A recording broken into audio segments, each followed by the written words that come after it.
Siempre explico que el órgano endocrino más grande que tenemos en el cuerpo es la masa muscular. Es un tremendo error que en épocas de mucho estrés laboral o en oposiciones o cuando estoy estudiando exámenes dejar de entrenar. Esto es un error. Tener una salud metabólica óptima, como siempre digo, es un seguro de vida.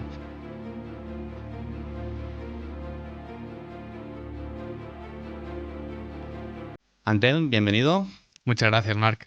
Eres médico, divulgador, deportista, pero si tuvieras que presentarte de alguna forma, ¿qué le dirías a alguien que acaba de llegar? Yo le diría que Antelm Pujol es alguien que cuida lo que más importante es para las personas, que es su salud. Al final, mi formación, yo soy médico especialista en endocrinología y nutrición, me he formado muchísimo también en ejercicio físico y para mí es tremendamente importante esos hábitos que nos acompañan en el día a día. Pensaréis que por qué un endocrino habla tanto de ejercicio físico. Siempre explico que el órgano endocrino más grande que tenemos en el cuerpo es la masa muscular. Sabemos que la masa muscular regula tanto el metabolismo de la glucosa, regula nuestra tasa metabólica, es el principal horno de nuestro organismo. También nos ayuda a mejorar nuestra capacidad cognitiva, nuestra piel, nuestro sistema inmune. Por tanto, esa masa muscular es importantísimo entenderla, protegerla, mimarla y para ello el ejercicio, la nutrición, la suplementación, los hábitos van a ser fundamentales. Ujú. ¿Y qué fue lo que te llevó a interesarte tanto por el tema del metabolismo y lo que es la resistencia a la insulina, ¿no? Que se relaciona todo con la salud, pero qué fue lo que te llevó a interesarte más en este sentido? La salud de los pacientes, al final, la salud metabólica es el eje donde está tanto la salud hormonal como la longevidad, como además temas de rendimiento. Tener una salud metabólica óptima, como siempre digo, es un seguro de vida. Es decir, si yo, por ejemplo, hablo de longevidad, que ahora está tan de moda y que nos interesa a todos, realmente siempre digo que la longevidad es darle el nombre sexy a cuidar la salud metabólica, porque ya sabemos que la principal causa de muerte en las personas es el riesgo cardiovascular, son los factores de riesgo cardiovascular, es infarto, son ictus y son todos los problemas de salud que esto acarrea y por tanto si yo tengo un metabolismo cuidado, la principal causa de muerte la voy a estar reduciendo de una forma drástica. Si luego me voy al cáncer, sabemos que existen 13 tipos de cánceres asociados al exceso de grasa.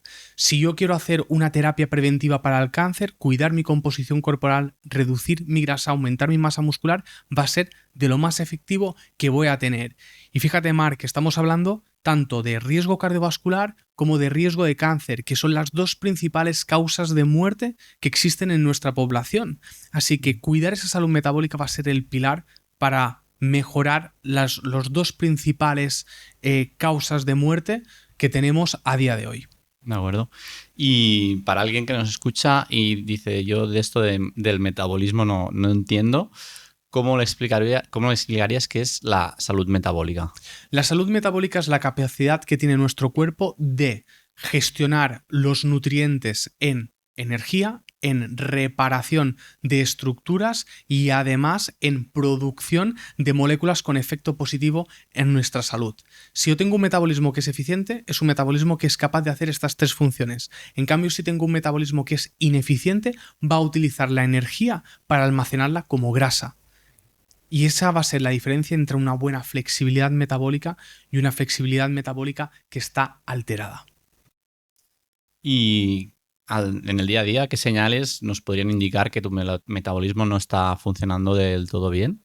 Me encanta esta pregunta, sobre todo, y yo te diré que el número uno es la sensación de estar siempre cansado. Esto significa que soy poco eficiente con la energía que estoy ingiriendo.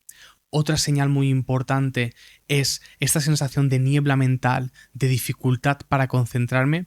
A veces pienso que estoy procrastinando, pero realmente lo que tengo es que mi cuerpo no está gestionando bien esos nutrientes para realmente tener una buena energía. Y luego la señal número 3 que te diría es, y muy importante, la falta de líbido. Sabemos que cuando mi cuerpo está en una situación de baja disponibilidad energética, lo primero que va a cortar y lo primero que va a reducir va a ser la libido. En los hombres nos baja la libido, en las mujeres tenemos alteraciones de la menstruación. Y asociamos esta baja disponibilidad energética solo al atleta o solo a situaciones de déficits calóricos extremos. Pero realmente cuando me estoy encontrando en una situación de una baja calidad nutricional, donde estoy aportando calorías vacías sin ningún aporte nutricional, también estoy entrando en una situación donde mi cuerpo no le estoy dando el combustible que necesita para hacer todas estas funciones que son vitales para su funcionamiento y rendimiento. ¿Y por qué nos pasa tanto esto de tener hambre todo el día, ¿no?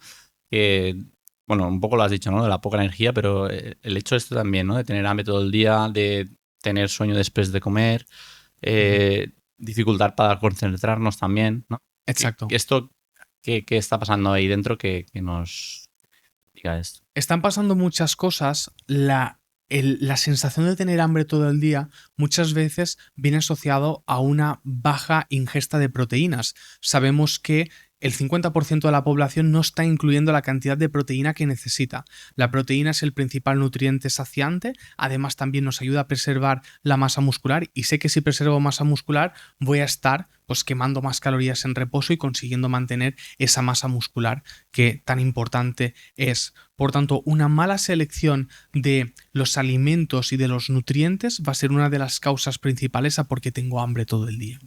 Luego también nos encontramos delante de la falta, por ejemplo, de fibra. Y aquí el movimiento low carb o keto nos ha hecho mucho daño. Sí, la fibra no es un nutriente esencial, no lo necesitas para vivir, pero tiene funciones importantísimas. Es uno de los principales reguladores de nuestro tránsito gastrointestinal. Esto también va a hacer que nos sintamos más saciados, también va a ayudar a tener una microbiota más sana y sabemos también que la ingesta de aproximadamente entre 30 y 40 gramos de fibra al día es uno de los principales factores protectores que tenemos a día de hoy para la reducción del riesgo de cáncer, ¿no? Así que toda esta mala selección de nutrientes va a ser una de las principales causas de esta sensación de hambre constante. Luego entramos dentro de la sensación de fatiga, de cansancio. Yo siempre pongo el mismo símil. Si yo tengo un Ferrari y le pongo un mal combustible, pues probablemente el Ferrari no funcionará de la forma que toca. Pues nuestro organismo es igual. Si yo no le pongo nutrientes de calidad, va a ser muy difícil que funcione correctamente. Haced la prueba, ¿no? Haced la prueba de... Yo siempre lo digo a los pacientes. Haced la prueba de desayunar. Haced un desayuno con una magdalena, ¿vale? Y un zumo de naranja que viene en un bote. Y luego prueba de desayunar. Sí, unas tostadas de un pan de calidad con una fuente de proteína y un café. Y dime, al final de la mañana, ¿cómo te sientes? ¿Cuál es tu rendimiento? ¿Cuál es tu estado de ánimo? No hay vuelta atrás, Marc, lo sabes tan bien como yo, no hay vuelta atrás. Cuando la persona lo prueba y dice, ostras, es que esto me hace sentir bien, ¿no? Y esta es la clave de escoger los nutrientes que necesitamos. De acuerdo. Y a nivel de, cuando hablamos de la resistencia a la insulina, ¿no? Quizás algo que suena un poco lejano, ¿no? ¿Cómo lo aterrizaríamos un poco para alguien, para que la gente lo entienda mejor? Siempre explico que la resistencia a la insulina, si yo necesitaba N de insulina para poder distribuir los nutrientes de la sangre a el músculo, el hígado, la grasa, si yo necesitaba una cantidad N, la resistencia a la insulina es cuando necesito N+1, N+2, N+3.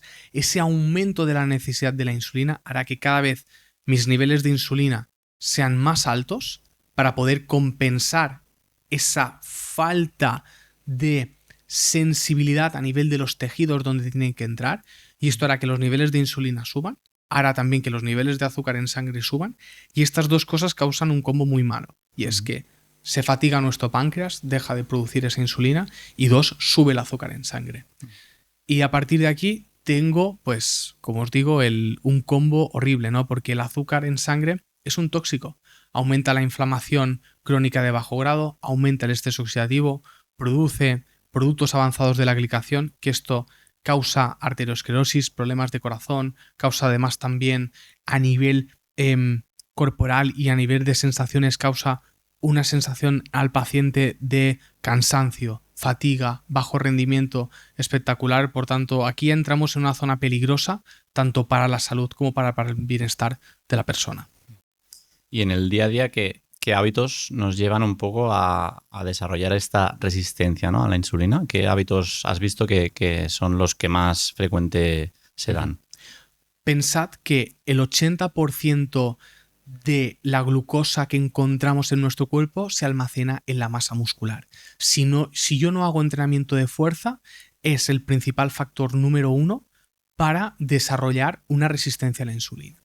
Es decir, a partir de los 30 años de edad, cada año que pasa, pierdo un 1% de masa muscular. Si no hago nada al respecto, a medida que vayan pasando los años, me voy a volver más resistente a la insulina, irremediablemente, porque voy perdiendo esa masa muscular. Pensad además que menos del 25% de la población hace entrenamiento de fuerza. O sea, esto significa que el 75% de la población a largo plazo terminará desarrollando una resistencia a la insulina o tiene mayor riesgo de resistencia a la insulina. Así que la masa muscular es el baluarte que debemos proteger y que debemos animar si hablamos de resistencia a la insulina. Yo siempre lo digo, si te preocupa la resistencia a la insulina, necesitas entrenar fuerza, sí o sí. Luego, algo que me parece muy importante es también el tema del descanso. El descanso es una necesidad biológica que además no puedes recuperar las horas de descanso, es decir, si tú un día duermes poco, al siguiente no puedes compensar, esto no funciona así, es una oportunidad que tú tienes en un día y una vez la has perdido no la puedes recuperar, es una realidad. Y recordemos que cuando dormimos en nuestro cuerpo se activan mecanismos de reparación y de regeneración y dentro de esto se activan mecanismos de reparación y de regeneración, por ejemplo, de la masa muscular. Y esto aumentará la sensibilidad a la insulina. Tenemos estudios que nos dicen que dormir menos de 6 horas, y pensad la cantidad de personas que duermen menos de 6 horas al día, ya nos hace entre un 20 y un 40% más resistentes a la insulina al día siguiente, ¿no? Así que muchas veces pensamos en resistencia a la insulina y pensamos en nutrición, en dieta baja en hidratos o en dieta alta en proteínas, y realmente yo quiero sacar de la ecuación esto. Quiero destacar el papel de la masa muscular, 80% de reservorio y de capacidad de almacenaje de la glucosa está en la masa muscular, y luego uno de los principales reguladores de la sensibilidad a la insulina es el descanso, ¿no? Así que tenemos que hacernos muy fuertes y cuidar estas dos grandes herramientas. Esté compensado. ¿Y qué 3 señales fáciles de identificar deberían hacernos pensar que estamos teniendo un problema metabólico? O sea, que hay algún problema ahí que está ocurriendo, pero que no sabemos, ¿no? Porque realmente no se manifiesta, ¿no? Claro.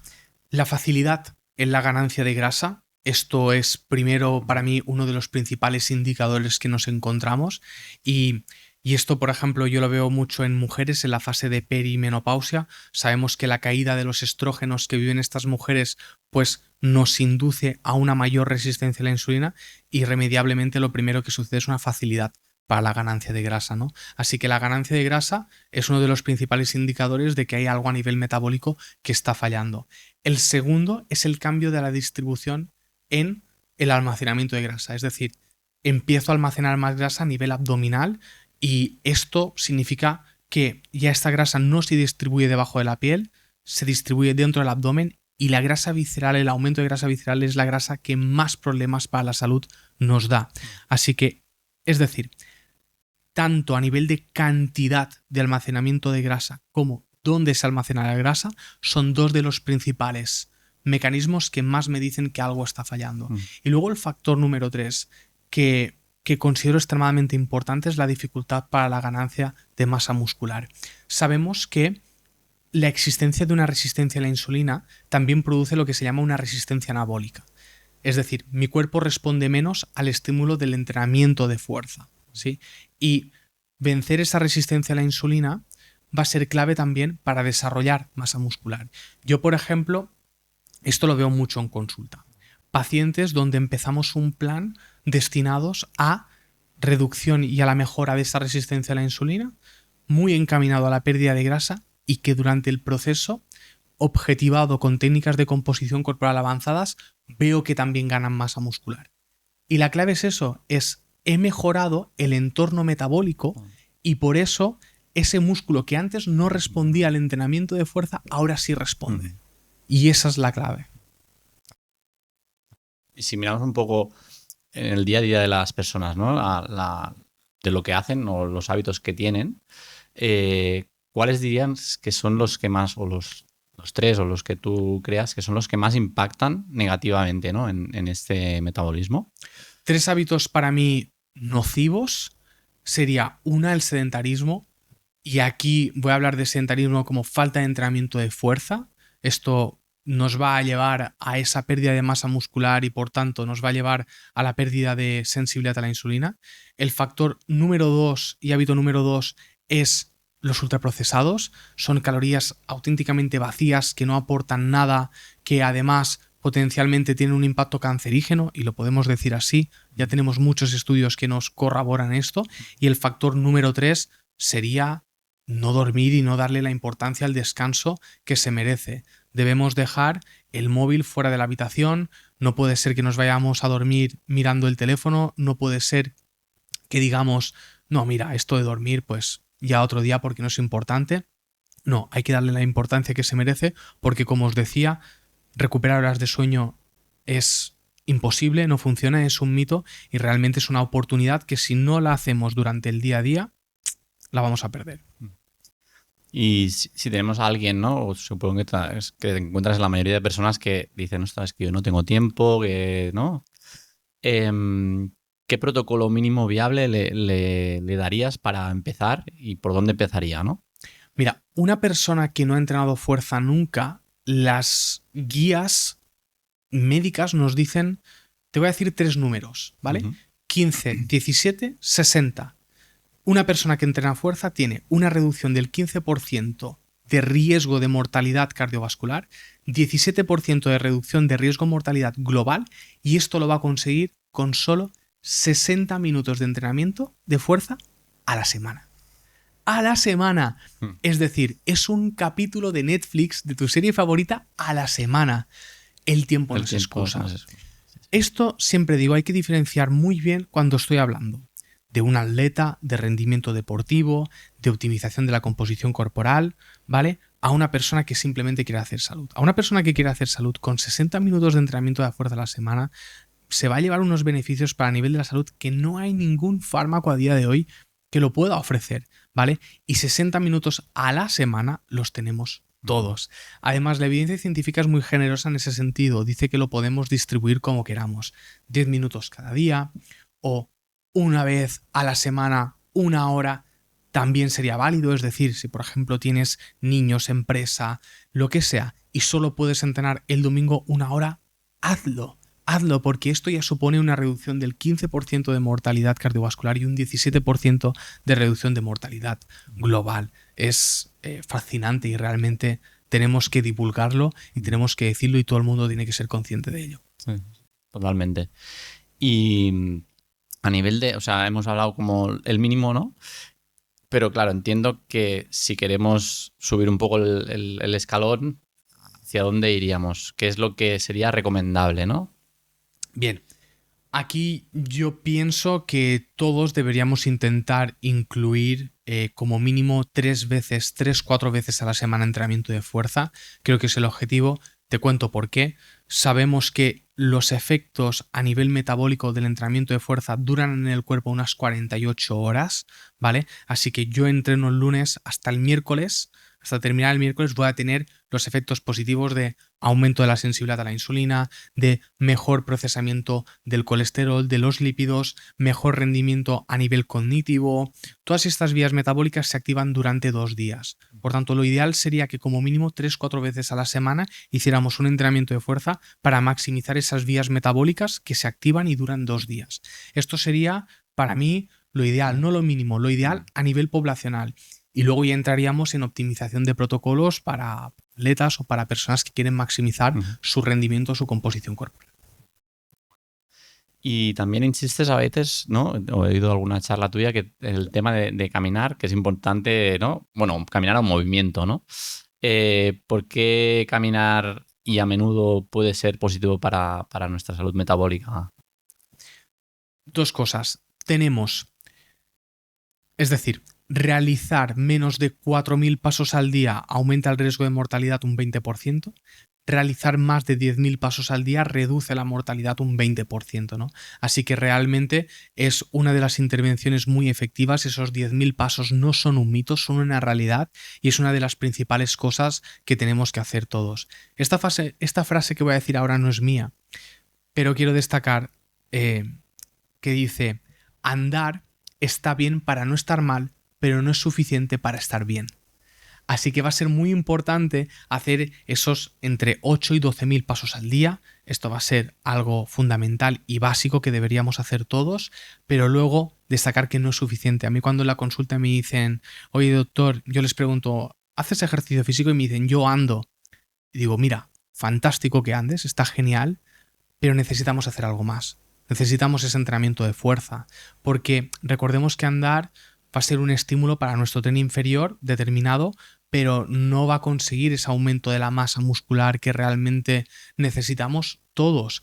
A partir de los 30 años de edad perdemos un 1% de nuestra masa muscular.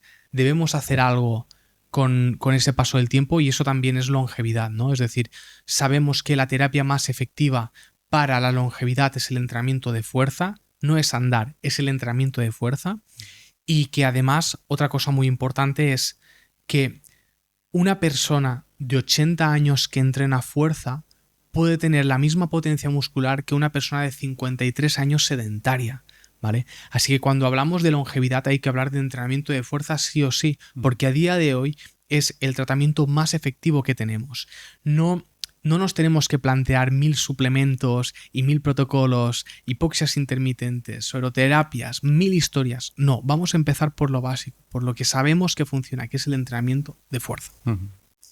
Y por ejemplo, ahora hablabas un poco de la gente mayor, ¿no? Que muchas veces te dicen: es que yo ya con mi edad ya no puedo mejorar, ¿no? ¿Qué les dirías? Es decir, ¿cómo les dirías que realmente, ¿no?, aún tienen mucho por hacer? Cuando una persona mayor me dice: yo a los 70 años no voy a empezar a entrenar, le digo: precisamente porque tienes 70 años tienes que empezar a entrenar, ¿vale? Porque además los mayores, así como por ejemplo a los 30 años vamos perdiendo un 1% de masa muscular cada año que pasa, este ritmo de pérdida de masa muscular se va acelerando a medida que pasan los años. Por tanto, cuando antes lo frenes, mejor. Cuanto antes hagas algo, mejor. Además, la evidencia científica nos dice que a cualquier edad puedes ganar masa muscular. O sea, el envejecimiento, el paso del tiempo no es un factor limitante al entrenamiento de fuerza. Yo, de hecho, les animo siempre que vienen a la consulta a que empiecen. Y si tuvieras que dar tres reglas, ¿no?, así simples para comer de forma que apoye a tu metabolismo, ¿qué reglas dirías que son? Tranquilo. ¿Qué reglas dirías que son las que más pueden impactar, ¿no? Regla número 1, que cada comida contenga proteína. Si tú haces un desayuno bajo en proteínas, vas a comer entre 300 y 500 calorías más en la siguiente comida. Y esto basado en evidencia científica. Cada comida tiene que contener proteína. 2, no elimines ningún grupo de nutrientes de tu alimentación. No elimines los carbohidratos, no elimines las grasas, porque todos son necesarios y todos tienen su función y son extremadamente importantes que los incluyas. Y para mí el factor número 3 y también muy importante es evita a toda costa los ultraprocesados y los alimentos que no te aportan nutrientes, porque van a ser, primero, a nivel cognitivo, van a desencadenar una serie de reacciones en tu cerebro que son alimentos hiperpalatables, que vas a ir buscándolos cada vez más y te alejan de una alimentación que realmente te aporta. Es decir, si yo como ultraprocesados, en mi cerebro genero una respuesta dopaminérgica y de neurotransmisores que no es real, que es mentira, y luego cuando como otra cosa que realmente me va a aportar unos nutrientes que son buenos para mí, no voy a generar la misma respuesta mental, ¿vale? Y tengo que reeducar mi cerebro para que, a pesar de no tener esa respuesta mental, saber que esos alimentos de calidad es lo que realmente me va a hacer bien y no el placer inmediato que estoy obteniendo con esos ultraprocesados, ¿no? Así que para mí estas son las 3 reglas de oro para proteger tu metabolismo. Y también hay mucha gente que tiene la idea, ¿no?, de que comer poco es positivo, ¿no? Pero claro, quizá comer demasiado poco también afecta a tu metabolismo. ¿Es así? Justo, es así. De hecho, cuando comemos demasiado poco podemos entrar en un síndrome de deficiencia energética relativa. Esto significa que mi cuerpo no tiene la suficiente energía para mantener las funciones normales del cuerpo. Y esto lo primero lo que vemos en las mujeres son las amenorreas hipotalámicas, ¿vale? Y en los varones vemos la caída de los niveles de testosterona. Esto es muy frecuente o bastante frecuente en atletas, sí, y realmente es un problema porque vemos estos atletas que están entrenando mucho, no están comiendo lo suficiente y que su rendimiento cae, su salud se ve resentida, aparecen los problemas hormonales, aparecen también problemas incluso de salud mental y de salud emocional, que también son muy importantes, y al final nos embocamos un poquito en una situación de fracaso y de riesgo para la salud a nivel holístico. Quiero destacar que dentro de la evidencia científica nos encontramos que la restricción calórica es uno de los mecanismos promotores de la longevidad, ¿sí? Pero esa restricción calórica hay que contextualizarla.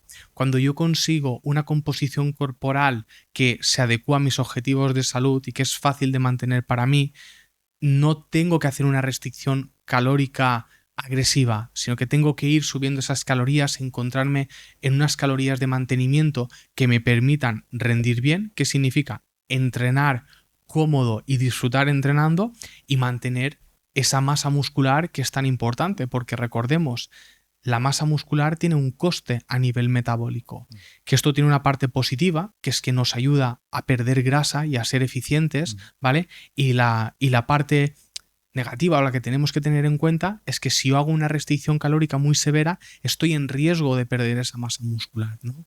Así que yo siempre cuando vienen los pacientes a consulta siempre les digo que aunque queramos perder mucha grasa, debemos proteger la masa muscular y que para proteger la masa muscular es óptimo perder ese peso poco a poco para proteger esa gran reserva que tenemos y ese gran seguro de vida como es la masa muscular. ¿Y qué opinas del ayuno intermitente a nivel de una persona promedio, ¿no? Que dirías que suma o cuándo suma y cuándo resta, digamos. El ayuno intermitente te tiene que acercar a tus ritmos circadianos de hambre y de saciedad. Si te aleja de eso, va a inducir al fracaso. Os explico. Si yo soy una persona, por ejemplo, que por la mañana no tengo hambre, que es mi caso. Yo por la mañana, por ejemplo, no tengo hambre, me pongo a trabajar y el ayuno intermitente me ayuda muchísimo a mantener el foco y a estar concentrado. Y la verdad que me va genial. Pero si en cambio soy una persona que disfruto desayunando, que ese desayuno me ayuda a tener una energía sostenida y a encontrarme bien y a rendir bien, si yo le pongo el mismo protocolo que me pongo a mí, esa persona no le irá bien. Y ese ayuno intermitente probablemente le generará una ansiedad incluso mayor, ¿no? A mí el ayuno intermitente, como os digo, tiene que ser una herramienta que nos tiene que alinear con nuestros ritmos fisiológicos de hambre y saciedad. Si nos desalinea, está abocada al fracaso. También quiero destacar del ayuno intermitente que uno de los aprendizajes más grandes es que nos enseña a escuchar cuando tengo hambre y cuando realmente no tengo hambre. Y esto para mí es muy importante porque vivimos en un contexto donde siempre estaríamos comiendo, donde nos han dicho que tenemos que hacer las 5 comidas al día y realmente para muchas personas no es necesario. Y el ayuno intermitente nos puede ayudar a reconectar realmente con ese hambre y saciedad que hemos perdido con el paso del tiempo. Si te reconecta, va a ser para ti. Si te desconecta de eso, no va a ser para ti. Totalmente. Y a nivel del cerebro, hablemos un poco del cerebro. ¿Qué necesitaríamos, ¿no?, a nivel de rendir mejor desde el punto de vista metabólico? O sea, ¿qué es lo que necesitaríamos para que el cerebro rindiera más, mejor? El cerebro responde tremendamente al ejercicio físico. Es un tremendo error que en épocas de mucho estrés laboral o en oposiciones o cuando estoy estudiando exámenes dejar de entrenar. Esto es un error. Ese Y tenemos estudios muy potentes que el entrenamiento de fuerza nos ayuda a mejorar la memoria, a consolidar los conocimientos aprendidos, nos ayuda también a ser más resilientes al estrés y también nos mejora la capacidad de sostener la atención, que esto va a ser clave cuando nos enfrentamos a unas oposiciones, a unos exámenes o a la tarea cognitiva que necesitemos. Así que el cerebro responde muy bien al ejercicio físico. Así que le tenemos que dar eso. A nivel nutricional, nuestro cerebro consume una gran cantidad de energía. Pero esto no significa que necesitemos un superávit. No podemos justificar el consumo de azúcar porque nuestras neuronas consumen mucha azúcar. Esto es mentira.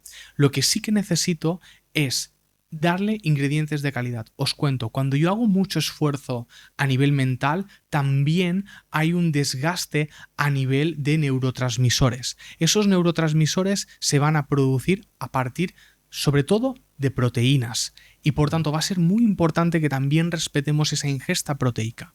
También hay que destacar que cuando estamos en épocas de alta demanda, nuestros antioxidantes naturales también nuestros antioxidantes del cuerpo se pueden ver mermados. Por tanto, ahí va a ser muy importante hacer una perspectiva de nutrición donde aportemos a estos antioxidantes a través de la nutrición. Frutas, verduras, legumbres son tus aliados en este proceso. Y también a nivel de, si algo nos escucha, ¿no? Quiero tener más foco, quiero estar más concentrado, más claridad. ¿Qué hábito le podríamos recomendar para que pueda aplicarlo hoy mismo, digamos? Para mí, foco, claridad, esto va a ser muy importante. Primero, dormir bien la noche anterior. Es muy difícil concentrarte si has dormido mal. Muy complicado. De hecho, tenemos estudios muy potentes que dormir menos de 6 horas, la sensación que tienes el día anterior es como si dieras positivo en un test de alcoholemia. Por tanto, ¿cómo te vas a concentrar si vas borracho? O sea, dormir poco significa que al día siguiente te vas a sentir borracho. Tu toma de decisiones va a ser la de una persona que está alcoholizada. Así que si tú quieres mejorar tu foco y tu atención, el descanso va a ser fundamental.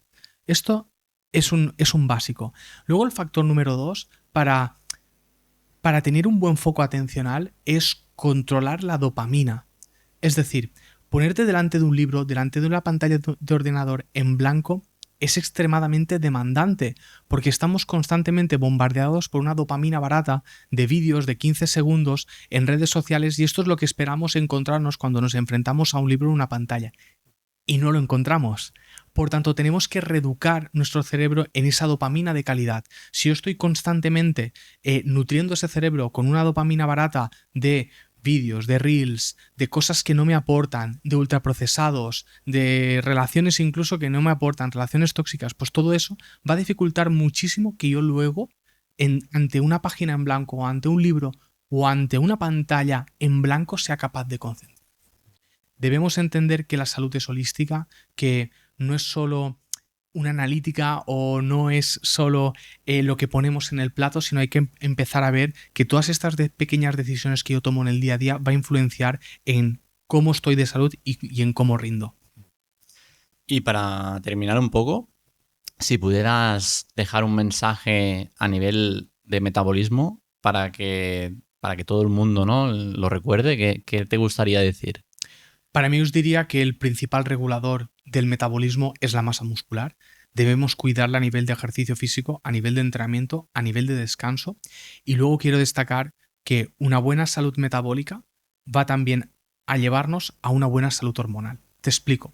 Si yo, por ejemplo, tengo un exceso de grasa, esa grasa va a secuestrar los niveles de testosterona en el hombre.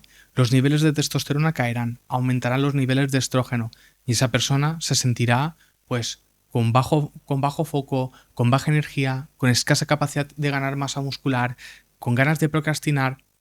Pues esa persona, cuando yo me encuentro esta situación en la consulta, la solución de esa testosterona baja no es darle testosterona, porque sigo teniendo una grasa que va a secuestrar esa testosterona y la convertirá en estrógeno. La solución de esa persona es reducir esa grasa. Yo te puedo enseñar casos de la consulta con personas que vienen con un exceso de grasa en la consulta, unos niveles de testosterona por los suelos y que sin tocar ni un gramo de testosterona consiguen triplicar o cuadriplicar esos niveles iniciales con los que venían. ¿Por qué? Porque he atacado la razón del problema, que era ese exceso de grasa. Y en las mujeres, para reconectar también con el público femenino, es exactamente así. Cuando yo atiendo a personas, a mujeres en fase de pre o de menopausia, vemos que esa pérdida de masa muscular asociada aumenta la resistencia a la insulina, tiene más tendencia a la ganancia de grasa, y cuando atacamos esa grasa disminuyen los sofocos, aumenta la capacidad cognitiva y también mejora a veces pues, su libido y sus relaciones sexuales. Así que es muy importante entender que metabolismo y hormonas van estrictamente relacionadas, que muchas veces el problema de uno es causa del otro y el causa de uno es problema del otro, y que están interconectadas, y que realmente salud hormonal y salud metabólica van muy ligadas, y debemos entender la salud de una perspectiva global, integradora y holística. Pues muchas gracias, Antelm. Ha sido un verdadero placer. Creo que hemos hablado un poco de todo, pero sobre todo de metabolismo, de masa muscular. Y nada, pues dejaremos toda la descripción, toda la información tuya en la descripción. Y nos vemos en el siguiente episodio. Muchas gracias por estar aquí. Gracias, Antelm. Muchas gracias, Marc. Ha sido un auténtico placer. Gracias.